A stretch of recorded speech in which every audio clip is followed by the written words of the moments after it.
Saya bersumpah Saya berjanji bahwa saya senantiasa akan menolak atau tidak menerima atau tidak mau dipengaruhi oleh campur tangan siapapun juga, dan saya akan tetap teguh melaksanakan tugas dan wewenang saya yang diamanatkan undang-undang kepada saya.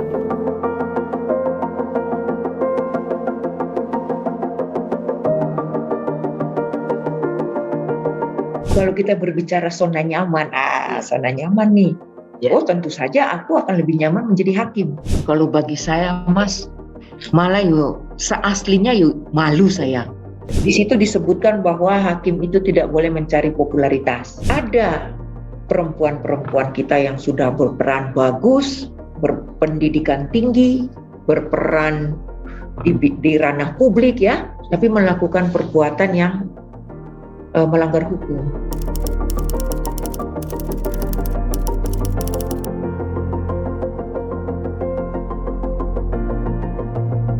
Yang perbedaan yang paling menyolok adalah bahwa kalau saya sebagai hakim itu banyak berurusan dengan perkara. Kalau saya sebagai ketua pengadilan juga masih berurusan dengan perkara, berurusan juga dengan manajerial, tapi banyak juga masalah manajemen perkara juga, ya kan? Iya. Manajemen umumnya ada, tapi tidak terlalu banyak lah. Iya. Kita lebih banyak berkecimpung dengan manajemen perkara. Nah, kalau di sini sebalik, di sini bahkan perkaranya hanya sedikit kan, cuma misalnya izin penggeledahan, izin penyadapan, izin penyitaan. Jadi lebih banyak masalah manajerial pekerjaannya di sini. Perbedaan berikutnya lagi, kalau yang dulu saya sebagai hakim, sistem sudah terbangun semua dengan baik karena pengadilan itu sudah dari zaman dahulu kala kan ya, jadi sistem terbangun baik.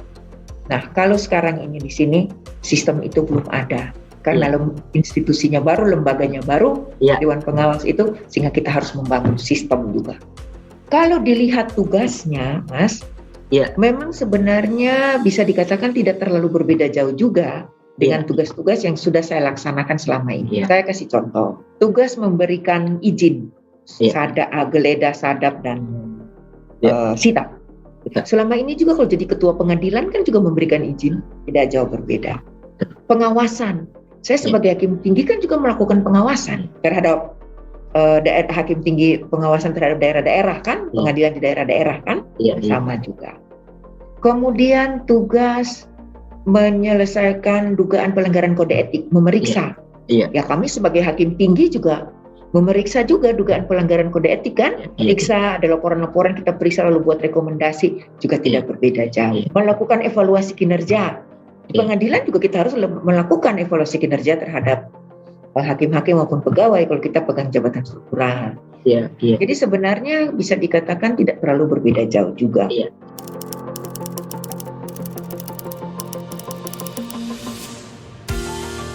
Kalau kita berbicara zona nyaman, zona nyaman nih. Oh, tentu saja aku akan lebih nyaman menjadi hakim. Karena apa? Itu kan sudah aku jalanin bertahun-tahun dengan suatu sistem yang semuanya jelas. Ya kan? Semua sudah ada, tinggal kita laksanakan saja. Nah, sekarang ini saya katakan tadi kita masih harus membangun itu sistem. Tentu saja kan banyak hambatannya, banyak tantangannya, banyak rintangannya. Tapi kalau kita berbicara zona nyaman, nyaman sana. Tapi kalau kita berbicara bahwa kita itu harus berani menghadapi tantangan, dan kita harus bisa mengatasi tantangan yang ada di sini, tantangan yang harus kita selesaikan dan kita hadapi.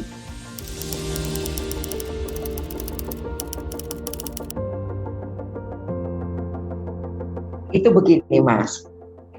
Kita sudah bekerja sekian puluh tahun di suatu tempat yang menurut saya, karena saya sudah di dalam situ, sudah terang semuanya kan, sudah jelas sistemnya, terang benderang sistemnya, semuanya lengkap, kita tinggal melaksanakan saja.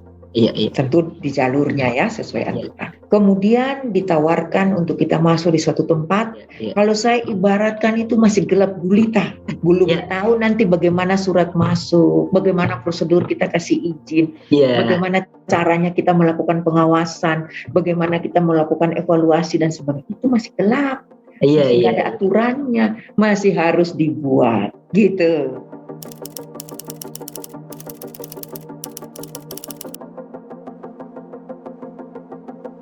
Memang betul Mas, standby 24 jam.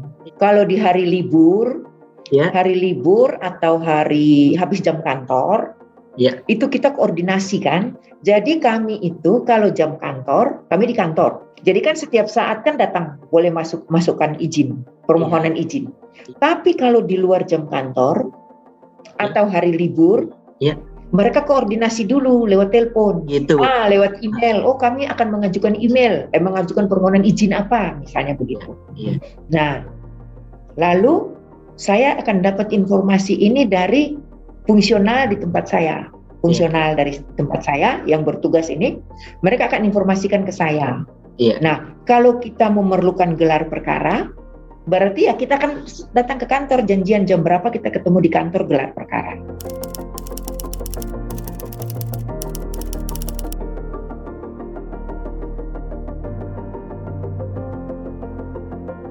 Kalau bagi saya, Mas, Iya. tidak ada beban.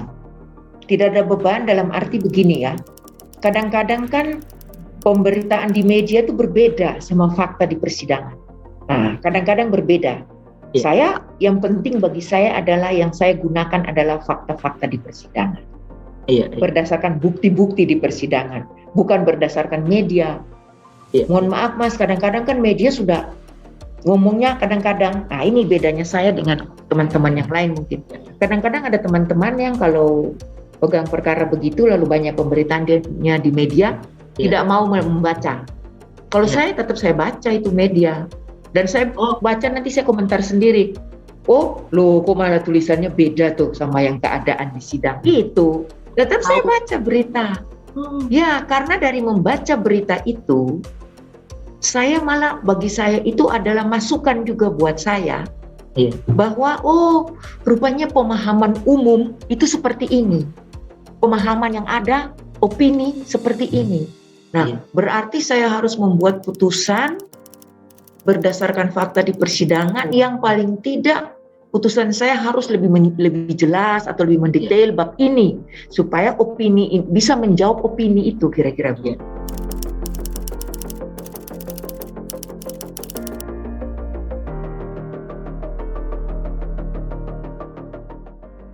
Nah, kalau masalah ancaman Mas, ya saya bersyukurlah ya, perasaan saya nih, bisa juga salah tuh perasaan saya. Yeah. Perasaan saya ini, selama ini tuh nggak ada ancaman. Ini perasaan saya, ancaman yang langsung ya, tidak ada. Kalau misalnya telepon dari orang yang tidak dikenal, saya tidak akan angkat, kan gitu. Saya biarkan aja. Jadi menurut saya biasa-biasa saja. Bahkan kadang-kadang saya diingatkan sama teman-teman media malah. Bu, hati-hati loh Bu, bukan ini, jangan pergi sendiri Bu, begini-begini. Kadang-kadang begitu saya diginin sama teman-teman media. Saya bilang doain ya supaya semuanya aman, lancar, kan gitu.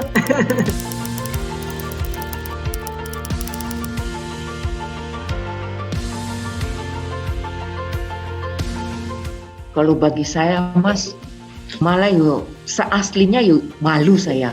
Karena begini, kalau saya berpikir, apa iya itu cocok untuk saya? Iya. Kan saya merasa masih banyak orang juga kan yang berkarya di bidang ini yang mungkin juga lebih dari saya, lebih hebat, banyak saya pikir. Bagaimana ya Mas? Kalau saya bilang, wah itu jadi kebanggaan saya. Ya manusia juga jangan takabur toh Mas ya. Ya jangan takabur lah kalau saya tuh, aduh janganlah. Karena apa namanya manusia tuh sepanjang perjalanannya itu selalu banyak rintangan, banyak halangan. Pasti, ya. Nah, yang itu harus kita bisa mengatasi rintangan-rintangan itu, halangan-halangan itu. Makanya saya tidak mau mengatakan bahwa saya malah bangga begini, tidak. Karena saya tidak mau takabur, saya takut. Iya. Namanya manusia kan, saya punya banyak kelemahan juga. Jadi jangan sampai malah itu membuat saya menjadi lemah, membuat saya menjadi tidak hati-hati di dalam perilaku saya selanjutnya. Justru itu mungkin akan mendorong saya untuk saya harus lebih hati-hati lagi, lebih menjaga perilaku untuk ke depan itu, Mas.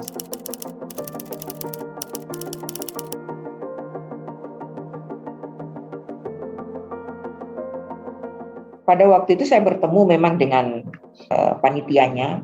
Kemudian saya menyampaikan permohonan maaf. Saya menyampaikan permohonan maaf bahwa bukannya saya tidak menghargai, tidak.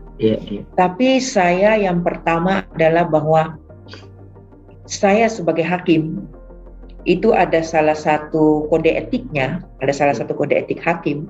Di situ disebutkan bahwa hakim itu tidak boleh mencari popularitas. Nah, jadi saya merasa bahwa jangan sampai itu membuat lalu dikesankan orang saya itu mencari popularitas dengan menerima penghargaan itu. Kemudian yang berikutnya lagi saya katakan bahwa saya juga terima kasih sekali, tapi saya itu mohon maaf, saya kok merasa saya masih terlalu apa yang saya lakukan itu masih terlalu kecil lah dibandingkan dengan penghargaan yang begitu besar yang harus diberikan ke saya.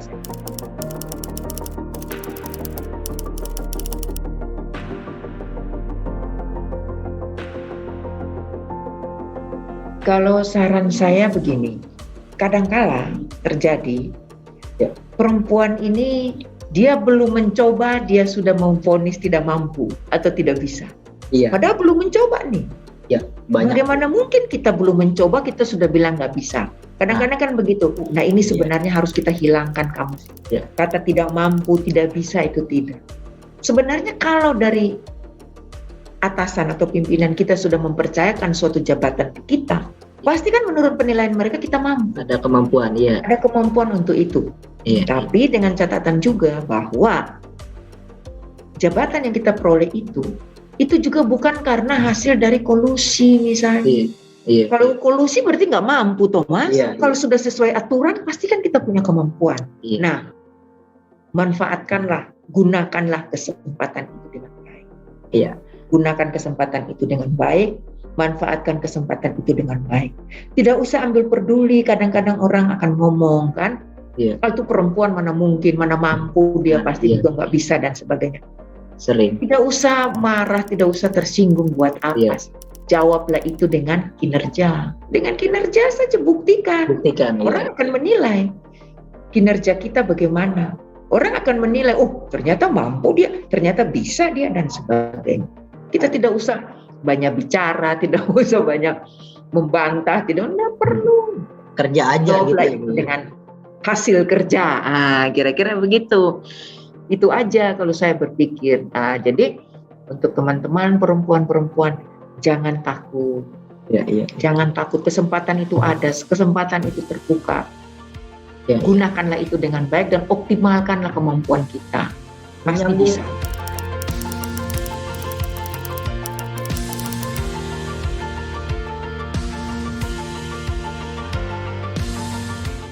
Kalau berbicara itu, saya mencoba menerjemahkan emansipasi yang dimaksud Kartini itu kalau saya melihat untuk zaman sekarang ini ya Mas. Sebenarnya apa yang dikehendaki oleh Ibu Kartini dulu itu kalau saya melihat dari kacamata saya ya, Ibu Kartini itu menginginkan wanita Indonesia, perempuan Indonesia itu berpendidikan tinggi dan bisa berperan serta